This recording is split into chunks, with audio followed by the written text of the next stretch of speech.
Kumusta mga tambay? Likat, samahan nyo naman kami sa panibagong yugto ng buhay.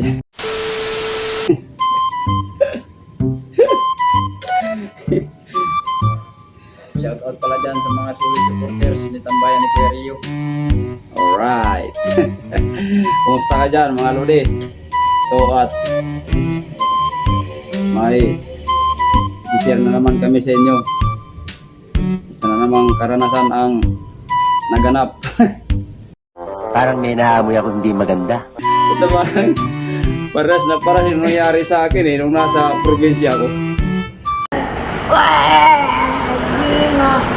Pupunta ako sa gubat, kukuha ako ng panggatong, idadala ko yung itak. Biglang umulan. Sarado yung bintana ng bahay, sarado siya eh. Siyempre ba yung bahay, mayroon niya naka-outlet na ganyan, parang kinakabitan ng alulod. Sumilong muna ako ron. Nung nakasilong ako kasi nga umuulan eh. Sabi ko titila din to eh. Biglang may naririnig ako, sabi niya, ayusin mo misis, dumada please. Ano kaya itong nagsasasabi nitong May ibang tao siguro. nagtataga, sarado yung bahay. Maya narinig ko ulit. Ayusin mo, dumada please eh. What the fuck? Sabi ko. Tapos mamaya tumila na yung ulan, aalis na sana ako.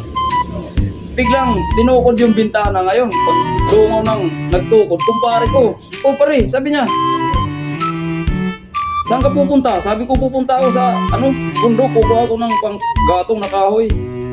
Sabay nagtanong siya sa akin, kanina ka pa dyan pre? Sabi ko pre, nung unang daplis pa lang, nandito na ako eh.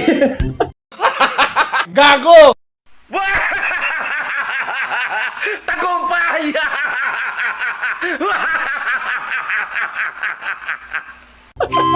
O biglang nanglaki yung mata na kumpare ko.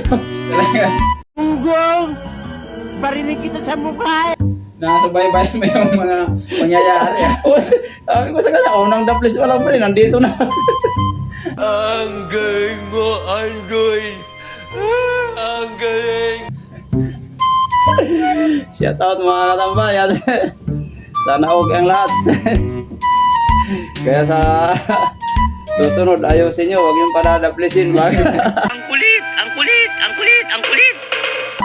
Biglang may sumilong na kumpare nyo rin ha.